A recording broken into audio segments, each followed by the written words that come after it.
Railway station के शोर शराबे और चाय की खुशबू के बीच 16 साल का आर्यन अपनी जिद पर अड़ा था। उसकी आंखों में एक नई चमक थी। उसने अपने पिता का हाथ पकड़कर कहा, पापा, इस बार मैं अकेला जाऊंगा। मुझे देखना है कि बड़े लोग अकेले सफर कैसे करते हैं। पिता ने मुस्कुराते हुए उसके सिर पर हाथ फेरा और पूछा, सफर लंबा है बेटा, अंधेरा भी होगा। क्या तुम वाकई तैयार हो? आर्यन ने अपना छोटा सा सीना चौड़ा किया और गर्व से कहा, मैं अब बड़ा हो गया हूं पापा, मुझे डर नहीं लगता। पिता मान गए। उन्होंने आर्यन को उसकी खिड़की वाली सीट पर बिठाया। ट्रेन चलने ही वाली थी कि पिता ने उसकी जेब में एक सफेद लिफाफा रखा और धीरे से कहा, बेटा, अगर रास्ते में कभी भी घबराहट हो या ऐसा लगे कि तुम अकेले हो तो बस इस लिफाफे को खोल लेना। सीटी बजी और ट्रेन रेंगने लगी। पिता प्लेटफॉर्म पर पीछे छूटते गए। शुरुआत के कुछ घंटे तो किसी रोमांच की तरह बीते। आर्यन बाहर के नज़ारे देख रहा था, चिप्स खा रहा था और खुद को आज़ाद महसूस कर रहा था। लेकिन जैसे जैसे सूरज ढलने लगा और बाहर अंधेरा छाया, ट्रेन के अंदर का माहौल बदलने लगा।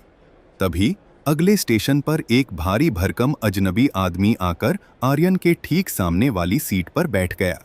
उस आदमी का चेहरा गंभीर था, आंखें गहरी थीं और वह बार बार आर्यन को घूर रहा था।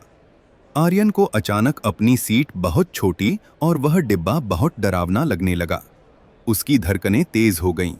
उसे लगा जैसे पूरी ट्रेन में वह बिल्कुल अकेला है और कोई भी खतरा उसे घेर सकता है।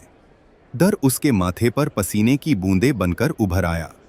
तभी उसे अपनी जेब में रखे उस भारीपन का एहसास हुआ, पिता का लिफाफा। थरथराते हाथों से उसने लिफाफा निकाला और उसे खोला। अंदर एक छोटी सी पर्ची थी जिस पर पिता की वही जानी पहचानी लिखावट थी। डरना मत बेटा, मैं ठीक पीछे वाली बोगी में सीट नंबर 10 पर बैठा हूं।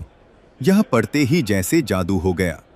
आर्यन के मन का सारा बोझ उतर गया। उसने गहरी सांस ली और खिड़की के बाहर अंधेरे में भी मुस्कुराने लगा।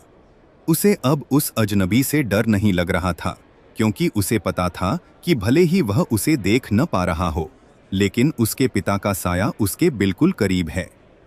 इस कहानी का संदेश, जैसे पिता अदृश्य रहकर भी बच्चे के साथ थे, वैसे ही ईश्वर भी हमारे जीवन के सफर में हमेशा हमारे साथ होते हैं। हमें भले ही वह दिखाई न दें, लेकिन उनका अदृश्य हाथ हमेशा हमारी सुरक्षा करता है।